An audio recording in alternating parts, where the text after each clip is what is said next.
clínico patológica. Eh, em, ya está aquí patología y aún cuántos vamos a iniciar. Solo voy a compartir.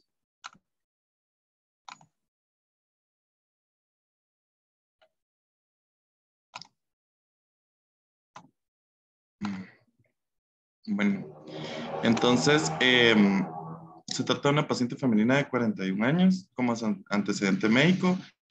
Tuvo una trombosis venosa profunda en el 2018 y pues posterior a eso siguió tratamiento con anticoagulación, pero en febrero del 2021 inició con metrorragia franca, consulta ginecólogo, quien le realiza histerectomía en marzo, quien en ese tiempo diagnostica un carcinoma de endometrio y es enviado a ginecología oncológica a la unidad del hospital de Pamplona para seguimiento. Esta es la patología de la pieza del útero, ¿verdad? En el cual cuando se analizó por primera intención, ¿verdad? Se había evidenciado de que había un componente epitelial maligno y un componente mesenquimal y fue catalogado como un tumor maligno muellerano o un carcinosarcoma que invadía el 50% de la pared miometral sin invadir el cérvix y sin permeación linfovascular. Entonces, posterior a esto, y una vez ya que fue enviada a la unidad de gineco-oncología realiza estadificación por citorreducción y y al hacer la citorreducción vuelven a identificar lesión tumoral, ¿verdad? Entonces, al mismo tiempo, vuelven a identificar en el ovario metástasis de un carcinosarcoma y el resto de las lesiones, ¿verdad? El resto sin anormalidad maligna. Entonces, las piezas originales con las que hicieron el diagnóstico se extraviaron, pero la otra cosa interesante es de que el líquido peritoneal que fue extraído en la citorreducción también estaba positiva para lesiones metastásicas. Entonces, estas laminillas originales se extraviaron, pero el departamento de patología nos hizo favor de eh, identificar las lesiones de del procedimiento de la citorreducción y a, volvieron a hacer los cortes en laminillas y entonces pues, ellos nos van a apoyar hoy con la correlación, ¿verdad? Entonces voy a dejar de compartir para darle lugar a patología. Bueno, muy buenas noches. Ahorita nuestra R2, Astrid Rodríguez, va a ser la encargada de presentar el caso. Solo no teníamos conocimiento de esta revisión de laminillas. No sé si fue en zona 9 o zona 6. Pero mire, doctor Salgado, cuando se hizo la cirugía definitiva, que sería la completación de la cirugía que le hicieron en Pamplona, ahí dijeron que era un carcinosarcoma. O sea que ese material ustedes ya lo vieron. Parece un informe del IX, doctor, pero no tenía conocimiento sobre él. Ese informe es del IX y lo vieron en la zona 9. Lo vieron en la zona 9. ¿Sí es de la zona 9 o no? Sí, es de la zona 9. A ver. Bueno. Y otra señora que sí se ha hecho mierda. Bueno, ahí sí cambia todo el panorama, porque nosotros habíamos pensado en otra cosa, porque no teníamos conocimiento sobre esta primera revisión de la menías, que es el útero, ¿verdad? Que sería el origen, el lugar primario del tumor. Pero comencemos, Astrid, a presentar, por favor. Sí, claro, solo solicito permiso para compartir puntos.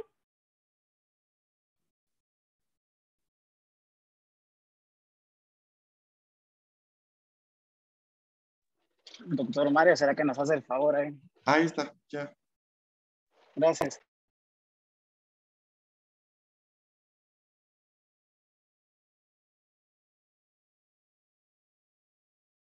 Muy bien. Entonces, tenemos los datos generales. Buenos días.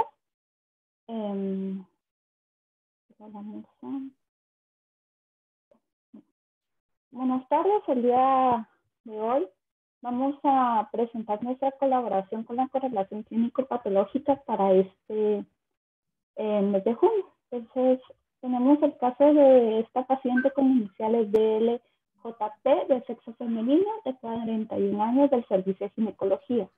Las piezas provienen del Hospital de Gineco-Obstetricia y los números de patología asociados son el caso 2021, 8.617 y el 2022, 8.663.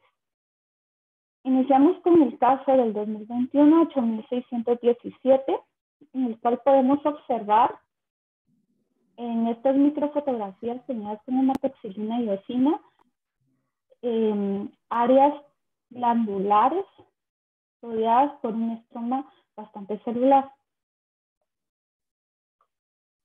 A un mayor aumento podemos ver un mayor detalle de estas áreas claras que corresponden a espacios glandulares con este estroma con células un poco hipercromáticas, alargadas, y aquí podemos también observar las luces de las glándulas.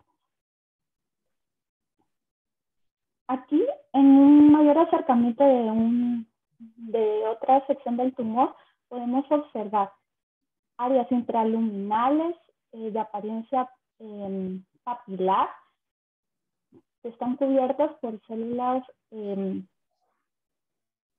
cilíndricas con núcleos redondos, hipercromáticos. Y aquí vemos otro detalle con una mayor, podemos observar con mayor detalle las áreas de las papilas, ¿verdad? Y con un mayor aumento al área de las papilas, podemos observar estas células cilíndricas altas con núcleo hipercromático, con reforzamiento de la membrana nuclear y que la cromatina está abierta, granular. En otra sección del tumor, en las mismas áreas, lo mismo, ¿verdad? Los núcleos alargados con cromatina abierta, con reforzamiento de la membrana.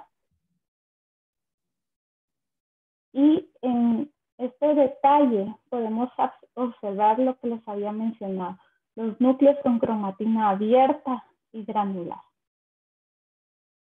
Aquí también podemos observar este cambio de pleomorfismo, los diferentes cambios de tamaño del núcleo, ¿verdad? Aquí podemos observar una glándula asociada. Y el diagnóstico que se dio en estos casos fue el anexo uterino derecho, resección, el ovario derecho con metástasis de carcinosarcoma, la trompa de falopio no presentó anormalidades, el anexo uterino izquierdo, que también fue resección, sin cambios histológicos de importancia. La resección del epiplón únicamente presentó congestión vascular sin metástasis de carcinosarcoma. Ahora pasamos al caso 8.663, que corresponde a un bloque celular. También podemos observar aquí áreas con pleomorfismo nuclear, lo mismo, los cambios del tamaño de los núcleos, algunos están indentados, alargados, con cromatina granular, rodeados por material proteináceo fibrilar. Aquí podemos observar con mayor detalle los cambios de los núcleos en su tamaño y forma, con la cromatina granular que habíamos observado en el caso anterior. Esta es otra sección de la muestra que de igual forma muestra los cambios nucleares. Y el diagnóstico del bloque celular del líquido ascítico fue una metástasis de carcinosarcoma. Solo que nos solicitaron una revisión. Ahorita, así que permíteme. Ahorita solo nosotros realizamos una pequeña revisión sobre el tema, ¿verdad? La verdad es que no teníamos en cuenta que el sitio primario era de útero, ¿verdad? Sino que pensamos que era ovárico, el sitio primario, que está reportado muy pocos casos, ¿verdad?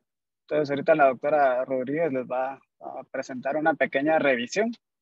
Y pues nosotros habíamos pensado en otro tipo de tumor, pues viendo por qué era un caso interesante y eso, pero es que estos tumores pueden dar uno solo de los componentes, la metástasis, ¿verdad? Y no ambos. Entonces por eso es que habíamos pensado en otras consideraciones diagnósticas, pero ya teniendo en cuenta que el útero es el sitio primario de la lesión, pues evidentemente es metástasis del otro caso. Comencemos, Astrid. Perfecto. La revisión de esta tarde es del carcinosarcoma primario de ovario. Entonces, voy a presentar unas cuantas generalidades. También los carcinosarcomas también se llaman tumores mullerianos mixtos malignos. Se consideran neoplasias mesodérmicas malignas, bifásicas, agresivas, que están compuestas de elementos tanto epiteliales como mesenquimatosos. La diferencia radica es que estos elementos son malignos y de alto grado. Entonces podemos mencionar que la literatura nos indica que ocurren generalmente en el útero y rara vez involucran los ovarios. La mayoría de las pacientes que entran en estas categorías son mayores de 60 años, con una media de 65. Eso significa que son posmenopáusicas. Representan menos del 1% de todos los tumores de ovario.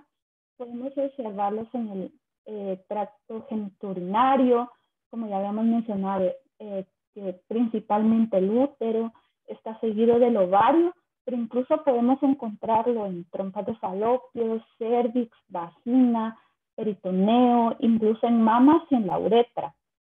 Entonces, en el momento de que estos pacientes se diagnostican, la mitad de estos pacientes presentan ascitis y una de 2 pacientes ya tienen metástasis a ganglios, ya sea pélvicos o paraórticos. Entonces, los factores de riesgo en estos pacientes son la obesidad, la nulliparidad, el uso de estrógenos exógenos, uso de radioterapia, uso prolongado de tamoxifeno. Entonces, el carcinosarcoma de ovario es 3 veces menos frecuente que en útero. Entonces, se ha reportado menos de 400 casos de carcinosarcoma de ovario en la literatura y solo 10 de ellos son bilaterales. Entonces, han surgido 3 teorías para explicar la histogénesis del carcinosarcoma ginecológico. Tenemos la de colisión, que es biclonal, y la de combinación y conversión, que ambas son monoclonales. Entonces, las teorías monoclonales no son mutuamente excluyentes. Entonces, la teoría de la colisión nos indica que el carcinoma y el sarcoma son 2 tumores independientes que pudieron originarse de una célula aparte, que luego se fusionó. La teoría de la combinación tenemos que supone que los componentes del sarcoma y del carcinoma se derivan de una sola célula madre y van a experimentar una diferenciación en las primeras etapas del crecimiento del tumor. Tenemos la teoría de la conversión, que también es monoclonal. Esta establece que una célula de tipo epitelial va a sufrir una diferenciación de remodelación o metaplásmica, que va a iniciar el tumor y va a originar unos sarcomatosos. Entonces debería considerarse también un carcinoma desdiferenciado de ovario. Entonces, los estudios recientes tienen la premisa de que las teorías de combinación y conversión no son mutuamente excluyentes, como les había mencionado antes. Pero también tenemos que recordar que es una neoplasia rara y que la mayoría de estudios sobre el tema han utilizado muestras de carcinosarcoma uterino. Entonces, aquí les traje una imagen que representa bastante bien estas 3 teorías y podemos ver que las células de las células azules son las células que representan las células de un carcinoma y las de amarillo las células de un sarcoma. Entonces, la teoría de la colisión, podemos ver que estas células se van a fusionar. En la combinación, la teoría de la combinación, vemos que ambos componentes van a venir de una única célula madre, que es la que podemos observar aquí. Entonces va a tener una diferenciación divergente, ya sea una de carcinoma y una de sarcoma. Entonces, se va a originar los dos componentes. La teoría de la conversión, el elemento sarcomatoso se va a derivar de un carcinoma y que va a evolucionar. Entonces, aquí podemos ver un tercer grupo celular, si podemos llamarlo así, que son estas rosadas, que se determinan como una transición epitelial mesenquimatosa. Si ya hablamos a nivel macroscópico de estas lesiones, son grandes, tienen un tamaño medio más o menos de 14 centímetros, son sólidos y que pueden tener degeneración quística frecuente, hemorragia extensa y necrosis. Histológicamente se van a componer de un carcinoma y un sarcoma de alto grado y puede predominar uno y otro, incluso entre mezclarse entre sí. Entonces, el componente carcinomatoso frecuentemente es un adenocarcinoma, ya sea seroso o endometrioide o un indiferenciado de alto grado. Y rara vez vamos a ver un adenocarcinoma de células claras o incluso mucho más raro, podemos ver un carcinoma de células escamosas.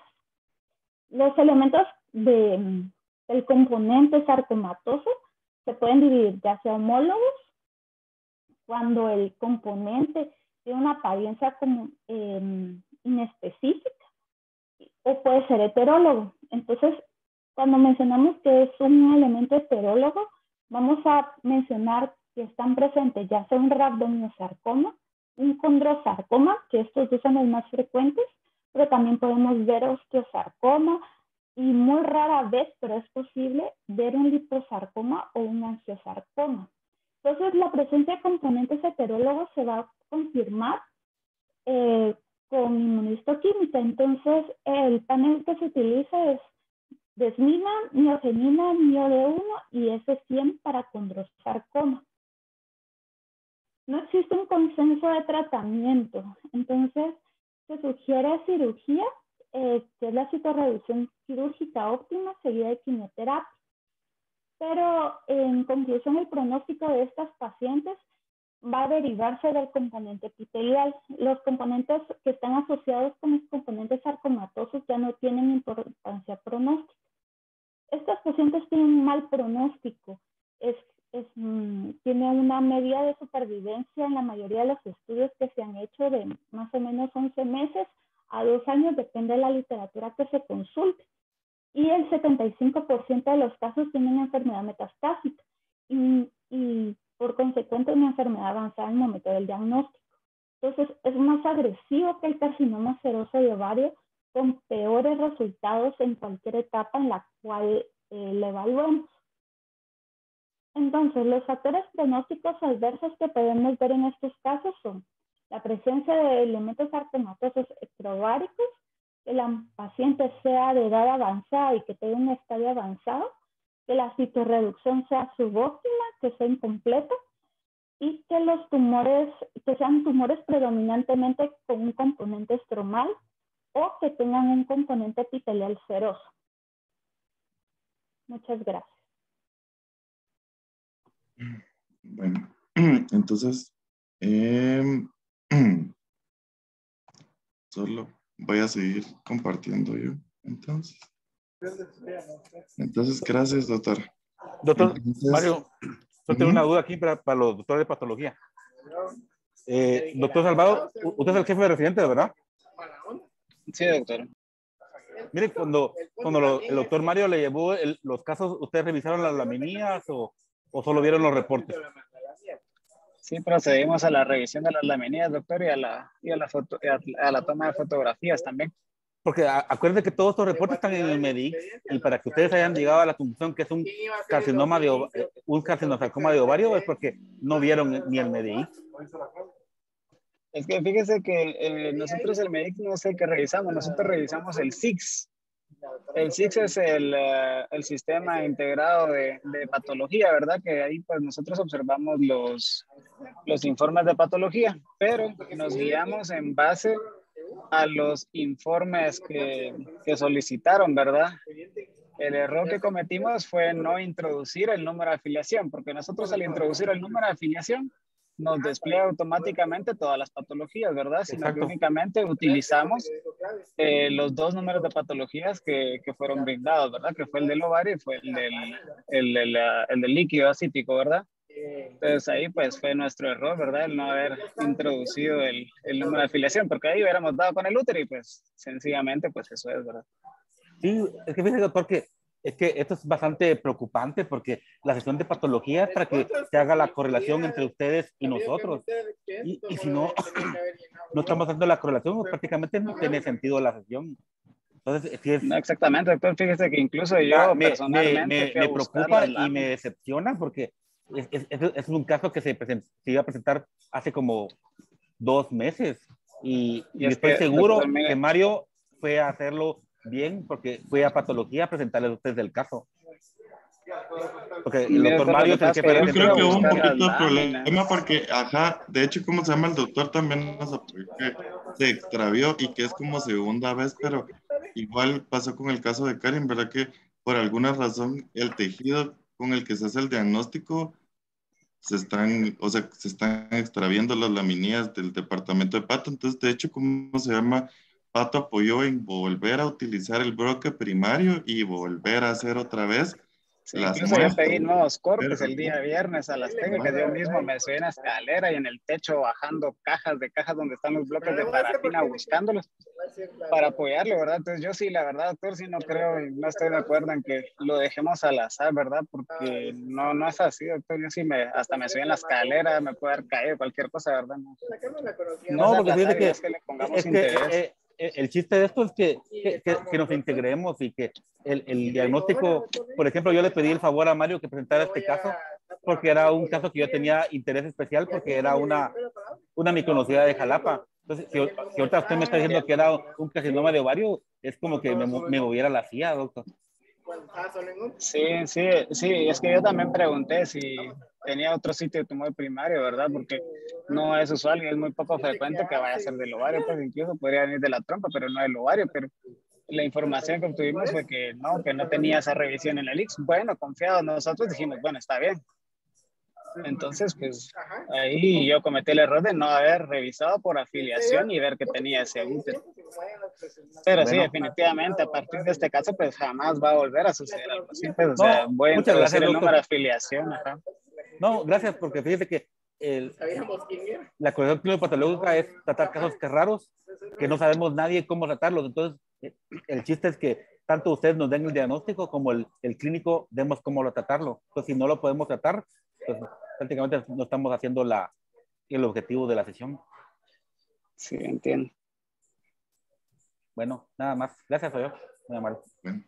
Entonces, fíjese que él, bueno, fue catalogado como un carcinosarcoma etapa clínica 4 y fue visto en la consulta externa de inicio cisplatino con paclitaxel por 6 ciclos.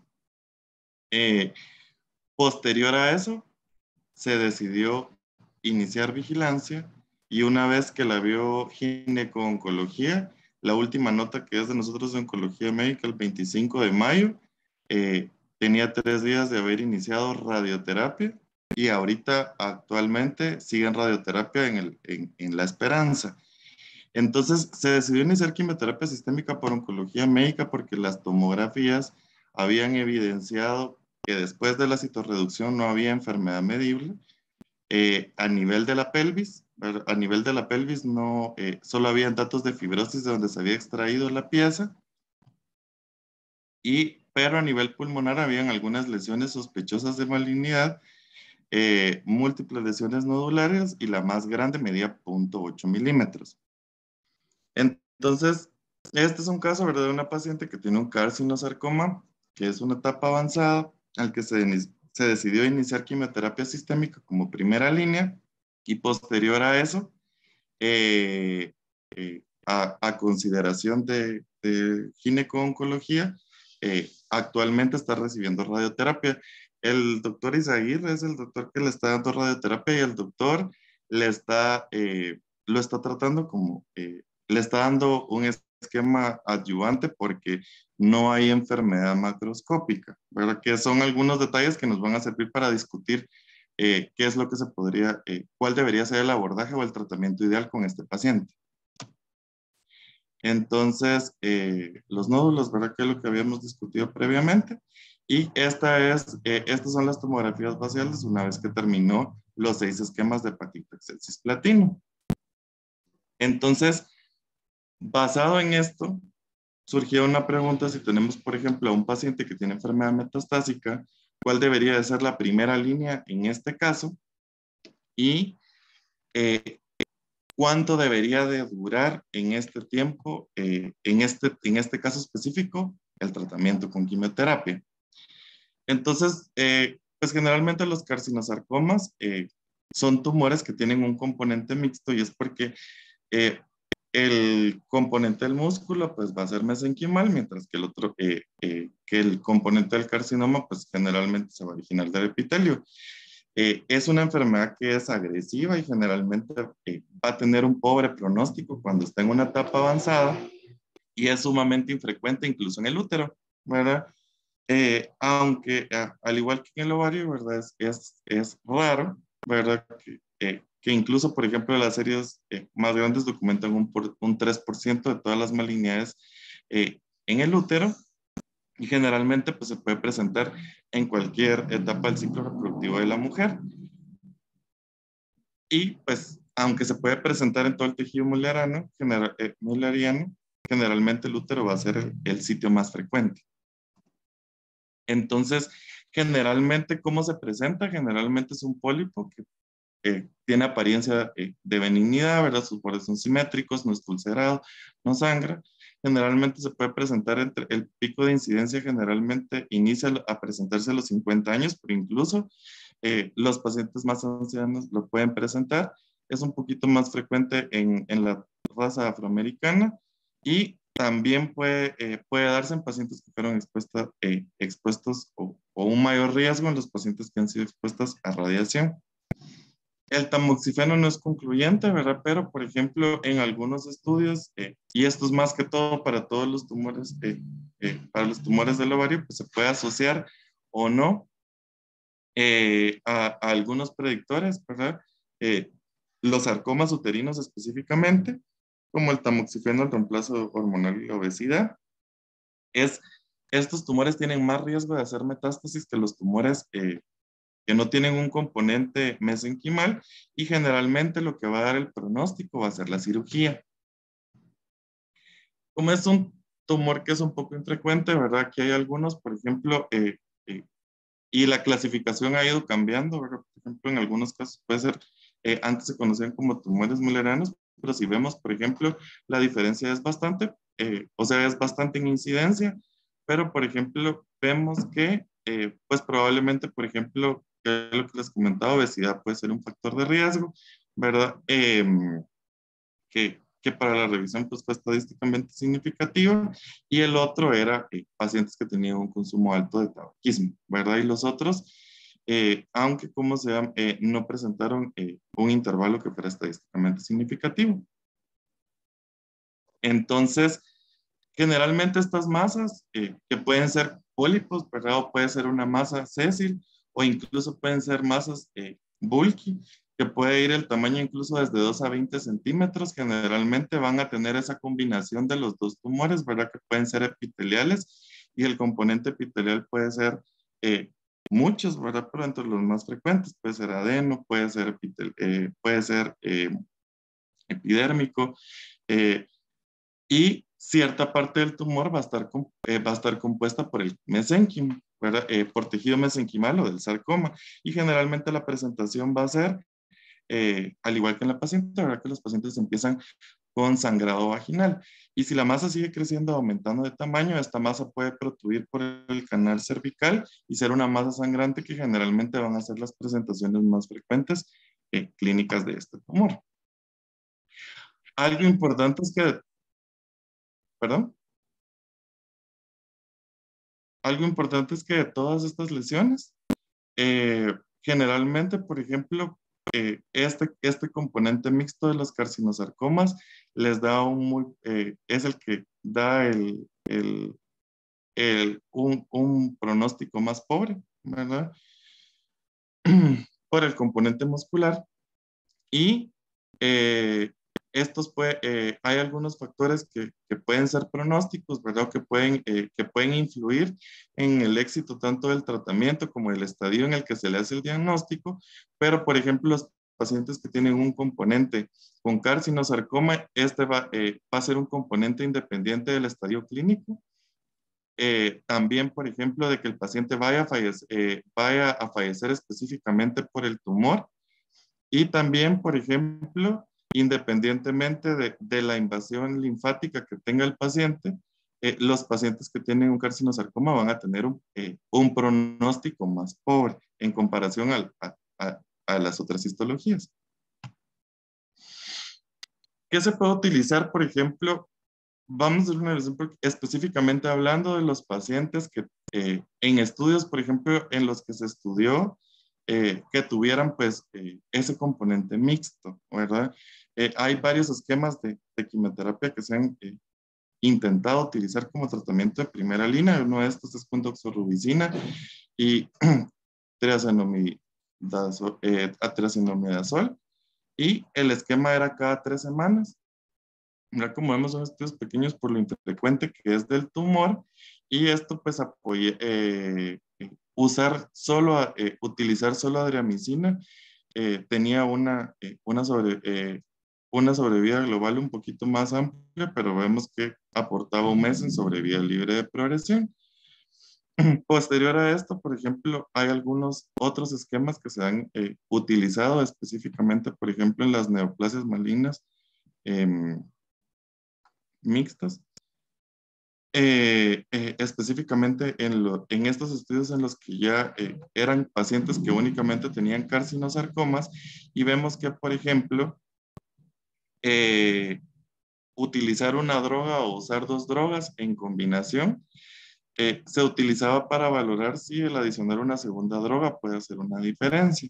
Vemos que en la sobrevida libre de progresión,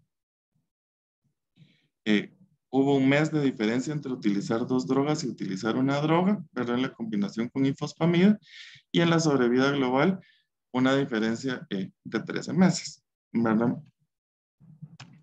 Posterior a esto, ¿verdad? Se han tratado de utilizar algunas otras combinaciones específicamente en enfermedad mixta o en carcinosarcomas, ¿verdad?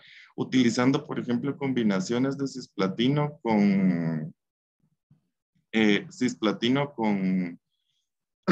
carboplatino, y por ejemplo, en estos también se clasificaban los pacientes si era un nuevo diagnóstico o si los pacientes eran recurrentes, y vemos que pues la combinación del taxano con el platino aporta en sobrevida libre de progresión una superioridad aproximadamente de 4 meses. Y, por ejemplo, algunas otras indicaciones, ¿verdad? De utilizar medicamentos como taxanos en combinación con gemcitabina en combinación con un taxano. Vemos que el tiempo de sobrevida libre de progresión en una segunda línea es todavía más pobre, ¿verdad? Algo importante de los estudios anteriores es que generalmente todos los pacientes, por ejemplo, tenían un tope de dosis en los que el medicamento, si el paciente no había progresado o no tenía toxicidad, después del 8º ciclo, la quimioterapia se difería, ¿verdad? O se paraba la quimioterapia hasta que los pacientes tuvieran una progresión, ¿verdad? Para valorar el inicio de una segunda línea. Y generalmente es el estándar que se utiliza en este tipo de enfermedades, en el carcinosarcoma.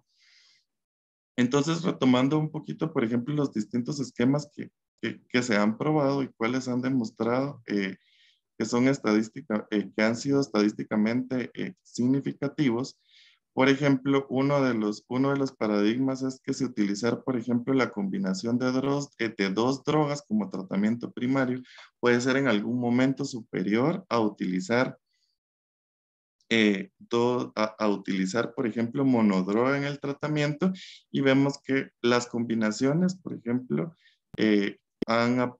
cuando se combina el medicamento en lugar de utilizar una sola droga, pues se obtiene un beneficio estadísticamente significativo. Por lo tanto, la recomendación es que el tratamiento de primera línea se utilice una combinación de dos drogas con la quimioterapia. Ahora, aún así, vemos que, por ejemplo, el porcentaje de respuesta, ¿verdad? La sobrevida libre de progresión es un poco pobre, ¿verdad? Pero aquí lo vemos de manera graficada. Los principales objetivos que se persiguen, ¿verdad? Tanto de sobrevida como progresión en algunos esquemas, tanto en primera línea como en segunda línea. Y vemos, por ejemplo, que algunos de los medicamentos las combinaciones con taxanos o las combinaciones de doble droga alcanzan un mayor porcentaje de respuesta y un mayor porcentaje de sobrevida. Y este efecto también se ve, por ejemplo, este efecto también se contempla en la supervivencia. Ahora, hay algunos medicamentos que se han tratado de utilizar en segunda línea, y estos medicamentos son drogas moleculares, pero generalmente a excepción de utilizar pazopanib, imatinib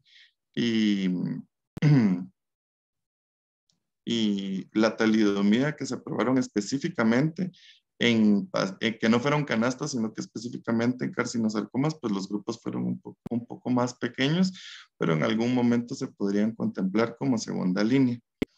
Entonces vemos que realmente para el carcinosarcoma, el tratamiento que se elige para quimioterapia, como quimioterapia actualmente, pues probablemente en la enfermedad que es metastásica, se debería iniciar quimioterapia sistémica, y esta quimioterapia sistémica, después de 6 o 8 ciclos, dependiendo de si no hay toxicidad o la enfermedad no ha progresado, probablemente, y se considera que se alcanzó la mayor respuesta, probablemente se pueda parar y esperar la progresión para valorar una segunda línea. Ahora, esto es más o menos el manejo del carcinosarcoma, pero hay algunas cosas, ¿verdad?, que quería agregar con el componente nuevo del caso, y es que específicamente, por ejemplo, en los pacientes que tienen una citorreducción efectiva, específicamente cuando hablamos de los pacientes que tienen un carcinoma endometrial, el objetivo, por ejemplo, o no de dar radioterapia una vez que se alcanzó una citorreducción efectiva, y esto compararlo versus solo dar quimioterapia, y que en este caso, por ejemplo, no se administra la radioterapia, no se administren en concomitancia, o el hecho de que ni siquiera se utilice, ¿verdad? Aquí vemos un estudio que fue específicamente realizado en pacientes con carcinosarcomas, pero tal vez lo importante de este es que el 40% eran etapas tempranas, mientras que, por ejemplo, etapas avanzadas o etapas clínicas 3 o 4, estos pacientes conformaban la mitad de los pacientes. Y si vemos, por ejemplo, en este caso se utilizó dar 3 ciclos de quimioterapia, los cuales después de que el paciente iba a enfermedad, se lograba una resección y que la enfermedad macroscópica fuera menor de 1 centímetro y los pacientes no hubieran recibido tratamiento como el caso del nuestro. Se trataba de comparar si la quimioterapia era superior o inferior a dar radioterapia como complemento adyuvante. Si vemos el porcentaje de pacientes que tenían enfermedad 4, que tenían enfermedad metastásica, era pequeño, pero algo importante es que estos pacientes no tenían enfermedad ni en el hígado, ni tenían enfermedad pulmonar. Y vemos que tanto la radioterapia como la quimioterapia no alcanzaron la diferencia, no alcanzaron una diferencia estadísticamente significativa ni en la supervivencia ni en el porcentaje de recurrencia de la enfermedad. Y si vemos, tal vez lo que más influye que el tratamiento de elección era la etapa clínica en la que se administraba. Y es un poco similar a lo que pasa con el paciente, con la paciente de nosotros, que incluso por criterio de RECIST no tiene un nódulo que sea mayor de 1 centímetro a nivel pulmonar.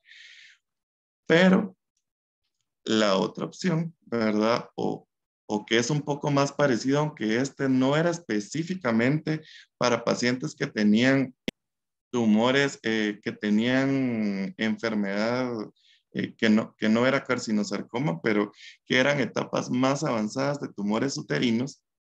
Vemos que igual los criterios eran los mismos, que podía ser etapa 3 o 4, que los pacientes tenían que tener enfermedad, no tenían que tener tumor residual menor de 2 centímetros, sin respetar el hígado o el pulmón y sin haber recibido tratamiento previo. Se le autorizaron a recibir radioterapia adyuvante versus quimioterapia por 8 ciclos. Y lo interesante de esto es que en ambos, independientemente, por ejemplo, del estadio, de los estadios, esto fue estadísticamente significativo a favor de dar tratamiento sistémico en comparación con la radioterapia adyuvante. Y esto, y utilizar y esto, ¿cómo se llama? No fue solo para la sobrevida libre de progresión, sino que al mismo tiempo para los pacientes que eran libres de progresión. Es por eso que se podría considerar que en un paciente que tiene enfermedad avanzada, en estos pacientes probablemente la elección o nos deberíamos inclinar por iniciar un tratamiento sistémico en lugar, por ejemplo, de radioterapia, una vez que se logra una citorreducción efectiva. Y esto también está contemplado, eso es una de las recomendaciones de expertos del manejo de carcinosarcomas en los pacientes que tienen de la NSCN, ¿verdad? En el 2022, en los que, avalados en estos dos estudios, ellos no recomiendan la radioterapia adyuvante en un paciente en el que tenga una etapa, en una etapa superior a 3, ¿verdad? Salvo que la citorreducción sea efectiva y menos en un paciente que tiene actividad fuera de la lesión, ¿verdad?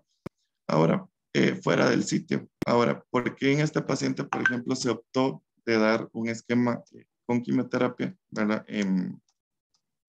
Con quimioterapia con un platino y un taxano? Hay dos estudios grandes, ¿verdad? De hecho, uno se publicó en el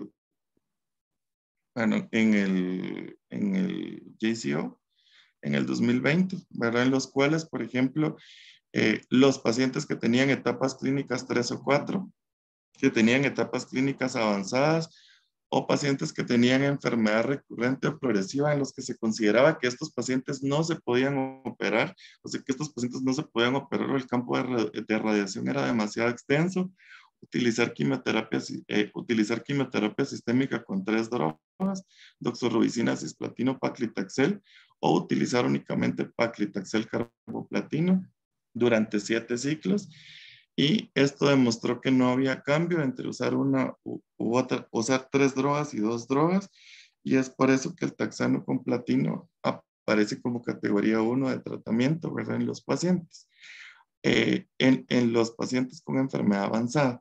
Algo importante que hay que tomar en cuenta es esta última gráfica de qué es lo que va a ser la supervivencia, y al igual que la mayoría de pacientes que tienen tumores ginecológicos, se hizo una subdivisión de aquellos que después, una vez que se había concluido el tratamiento, no tenían enfermedad que pudiera ser medible por RECIST, o que los pacientes fuera primer diagnóstico y no fuera recurrencia, en comparación con los pacientes que sí tenían enfermedad medible o que los que ya se habían documentado, en los que ya se había documentado recurrencia. Y vemos que con la quimioterapia, por ejemplo, las medias están alcanzando los 20 a las 22 semanas, mientras que los pacientes que recibían, que terminaban posterior al tratamiento sin enfermedad medible o que no era recurrencia, sino que habían iniciado como primera intención tratamiento sistémico por enfermedad avanzada, no se había alcanzado al momento del reporte del estudio la media. ¿Por qué ahora, por ejemplo, utilizamos este en el cual aunque sabemos, por ejemplo, que propiamente los tumores que son carcinosarcomas no presentan, presentan un componente mesenquimal, el cual es pues, originario del, valga la redundancia, del músculo. En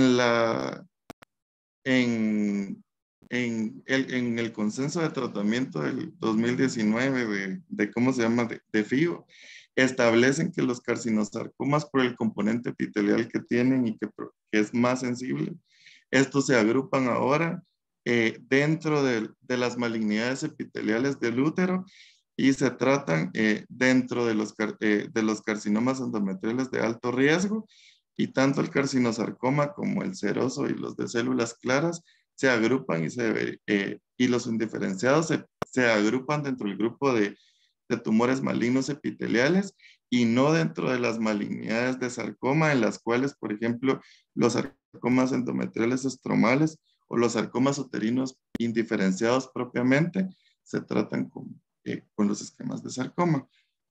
De manera que tal vez lo que podríamos concluir para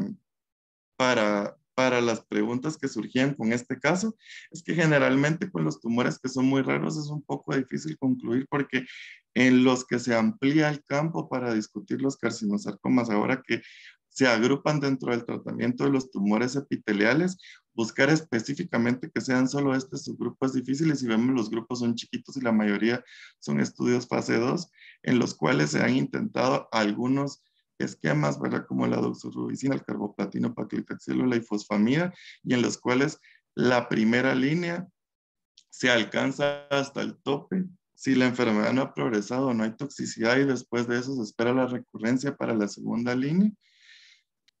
Y la otra cosa es que el comportamiento de este tumor es variable, pero lo que siempre se va a esperar es que este recurra, ¿verdad? Que el pronóstico vaya a ser pobre.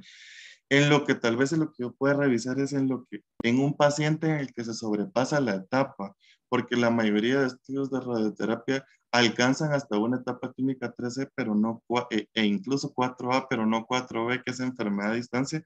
En este caso, por ejemplo, la sospecha pulmonar, en los cuales se alcanzó una citorreducción exitosa sin enfermedad medible, como en el caso de la paciente que tenemos, probablemente no probablemente, sino que el tratamiento de elección es la quimioterapia sistémica, porque ya vimos que la radioterapia al área en la que se hizo la resección no va a hacer ninguna diferencia en comparación a la terapia sistémica, siempre y cuando el paciente se alcance una citorreducción óptima o no haya enfermedad medible, ¿verdad?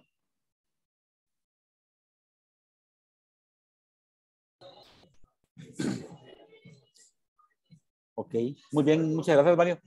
Buena revisión. ¿Tienen alguna duda para Mario o para el doctor Castro?